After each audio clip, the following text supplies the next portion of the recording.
When a child dies, we often talk about grief and mourning, but what is less often named is something more fundamental, and that is the disruption of identity.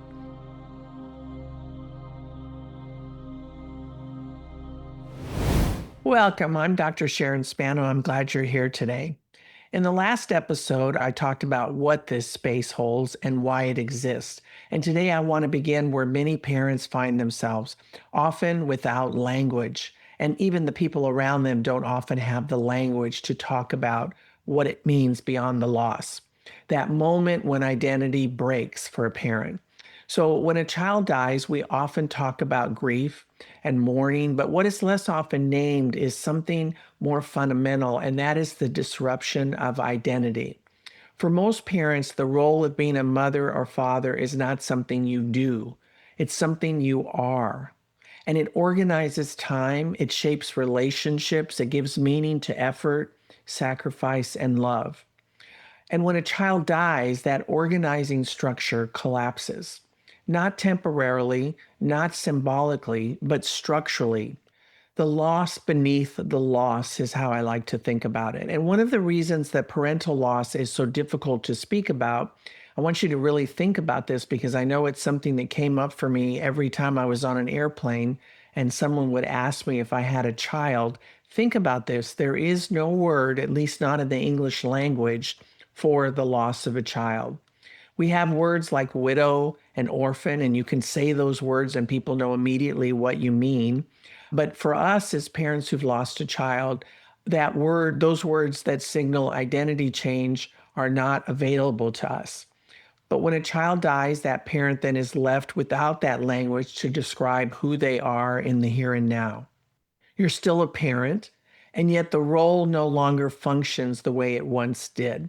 And that tension creates a kind of identity fracture, one that is often invisible to others and difficult even for parents themselves to articulate. And here's another word that we often use, bereaved parents, but most of us don't really like that phrase. Most parents tell me that they don't think of themselves as bereaved parents, not because the loss isn't real, but because the label doesn't quite capture the experience. It defines the person by the loss without accounting for what has been reorganized or is in the process of being reorganized underneath it. Identity after a child dies isn't simply marked by grief. It's marked by disorientation, ambiguity, a sense of being between two worlds. You may feel like the person you were no longer exists, but the person you're becoming hasn't fully emerged yet, hasn't formed yet. And that in between, that liminal space, as we sometimes refer to it, can feel profoundly lonely. Like no one gets you, no one understands. And you don't often have the bandwidth to either explain or participate in the relationships that you had before the loss in quite the same way. Why the disruption lasts? We often hear phrases like, you'll always be a parent, and you still have other children if that's the case, or your child will always be a part of you. While often well-intentioned, these phrases can unintentionally flatten the reality that you yourself might be experiencing. And the reason is because they try to resolve something that fundamentally cannot be resolved. And I think that's one of the things that parents experience a lot. The people around them trying to make things better, trying to fix something that cannot be fixed.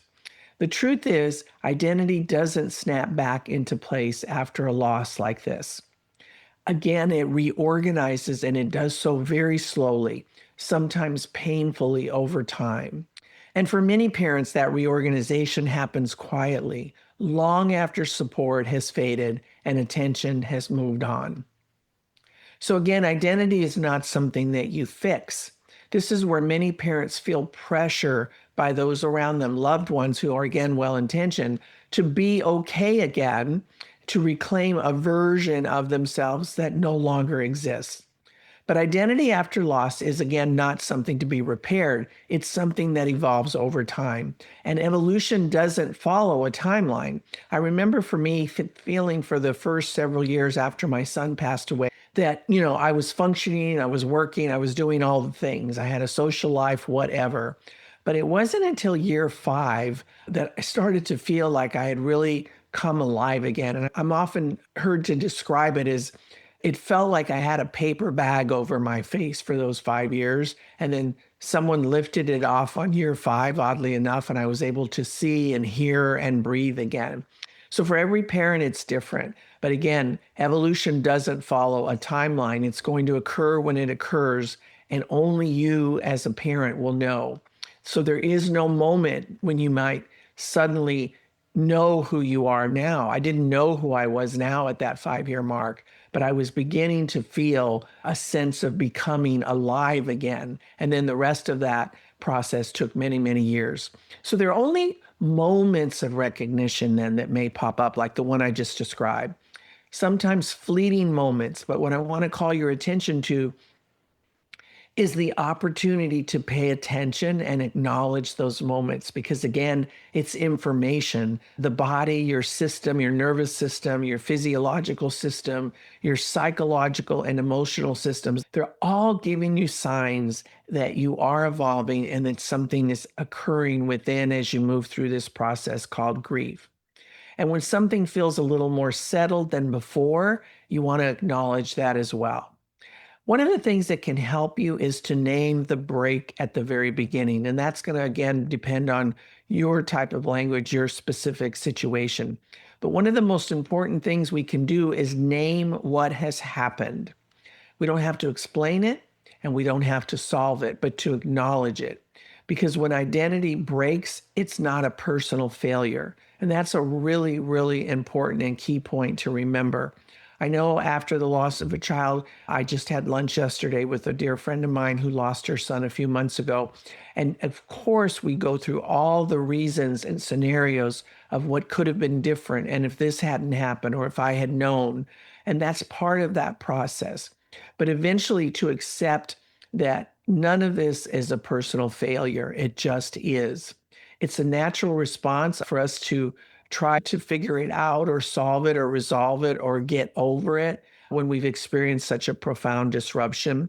And when we don't name the disruption, parents often turn that confusion inward, wondering why they still feel unmoored, if you will, even years later, even when life appears functional on the outside and everyone else has moved on.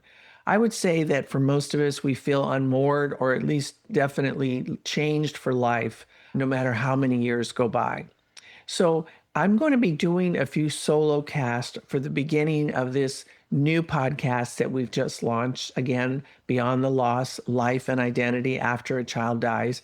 I'll be doing a few solo casts. So listen in for those as I kind of lay some of the foundational work. And then we'll begin to interview parents who are experiencing that identity shift in the long after, and eventually some professionals as well.